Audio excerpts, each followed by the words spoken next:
But that's very cool that you got a chance to work on them. So how many figures do you work with your own figures?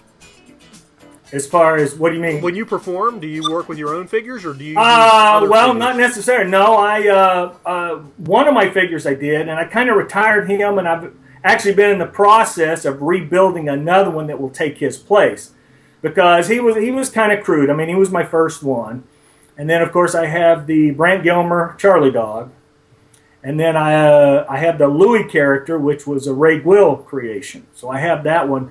And then I have a couple of puppets I use too. So when I have performed, it's been a couple of years now, but when I have performed, that's been kind of my ensemble. So now let's move on to, you've met a gentleman by the name of Dan Willinger. Yeah. How did all that come about? Talk to us about the meeting and the website and its creation. Well, again, it goes back to Ray. Right before I moved back to Oklahoma, and that's been, let's see, I think I've been here 9 years now.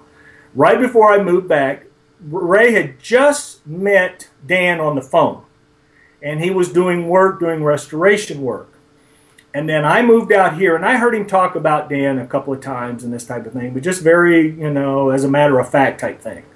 So then I moved out here, and then that next convention that year was the year that they did the Paul Winchell tribute thing.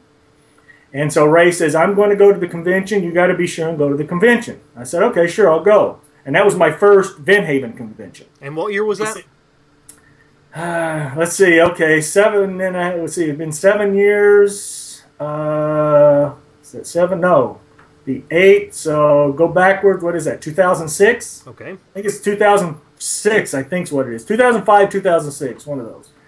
And he says, I want you to meet somebody. Well, I had always been wanting to do a website on ventriloquism because I do websites, but I didn't I'm just Steve at the time, so I didn't have a vehicle, so to speak.